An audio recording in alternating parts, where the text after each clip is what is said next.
do Control E with edge slide, move that in a little bit. Do the same with this one. Control E with edge slide, move that in a little bit. There, it's a little more round, I guess. What do I want to do next? Let's make another loop cut right here, like real close. Now I'm going to grab the face here, extrude it along the Z axis, please. Now you'll notice that it's got that crazy weirdness going on. I'll shut off mirror, and that's because there's a face here that needs to go. When I turn mirror back on, you can see it's actually looking the way we want it to look. For the back end of the plane, what do I want to do next? Let me just select this and edge, oops, didn't want to do that. Edge slide it up just a little bit. I'll grab this, do the same. Now I will select this face here and extrude along the Y axis. Alright. Now the whole back end still needs to shrink a little bit, I think. How do I want to do that? Size that a little bit, maybe. Okay. For the wings, I'll edge slide this a little bit, just slightly back. Now I'm doing all this by eye, so it could be completely incorrect in terms of scale and form, but it's just to kind of give you the idea of how you can start with a cube and continue to work at it to start to build something. Let's move these guys out so the front end looks a little more round. I don't know what kind of plane this would be. Kind of maybe has a World War II thing going on if I just move this stuff back.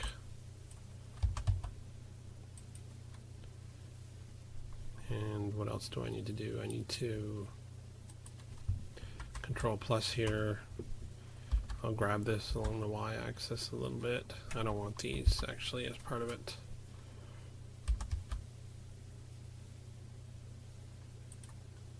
This stuff needs to be moved in a little. I'll use loop cuts to bring the wings in a little closer, and let's go back to this. A little bigger. Don't know what I want to do there. I know I don't like it though. I'll get back to that in a second. You know what? I'm going to escape out of that. I actually kind of like them the way they are. This one can come up a bit. Alright, so there's a very basic plane.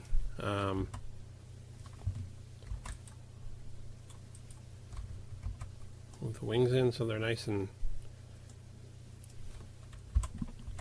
close. That's not what I wanted. Let's go back to here.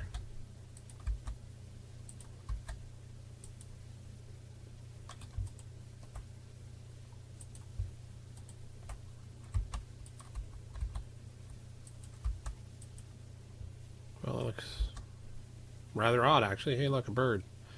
Should probably Control Z out of that. It was kind of okay the way it was. I don't want this, please.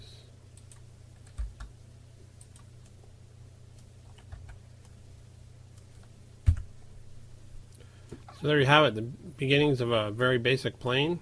So the next thing you can do is, if you wanted to say create a cockpit window, or you can duplicate this along the Z-axis, hit P to separate it out, hit tab, and then go back into the new one that you have.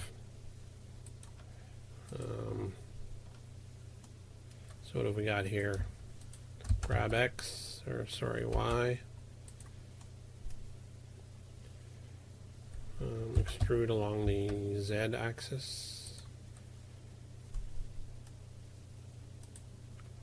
What do I want to do? Well, I like that already. So I'll extrude this along the X axis. I'll size it down a little, except for him.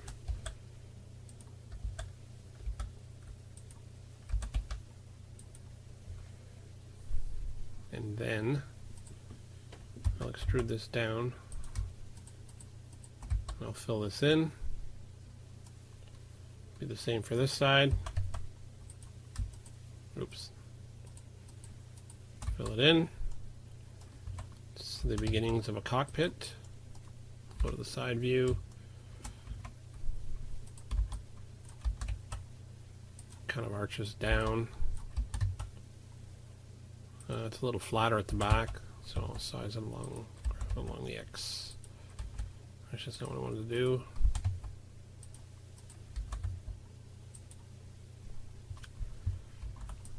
Do a loop cut to make it a little more square at the rear than at the front. Size that down, it's a little too big. Actually, I'll snap the cursor to it. Control Alt Shift C to cursor. Now I'll size it down a little bit. That's not what I wanted. So, top view. Size it along the Y a little bit. Or actually, I'll just grab along Y. Is that what I want? Maybe a little lower. Anyway, you get the idea. Start to build a cockpit. You can put a propeller on the front. You know, you can even take cuts out of the wings to try to make flaps. Okay, so there's your plane. I'm going to apply the mirror so that I can size it down properly. I'll apply the mirror on this one. It's already applied. Size it down. That's it. So there's a bunch of stuff you can still do here, obviously. But you get the idea. You can really just start with anything, like I said, and you know, start to slowly build it out piece by piece. I put a little too much subsurf on the beginning. I would have actually left off a little less. But other than that, you get the idea. So I just encourage you to pick something that you want to model and start modeling it. In this particular case, if I had actually done a plane, I probably would have got a picture of a World War II plane and had it in the background, so I had the dimensions to work from. So anyway, I hope you enjoyed the series of tutorials, and I hope you enjoyed this small, quick video. And if you have any questions or comments, leave them in the comment section below. Thanks.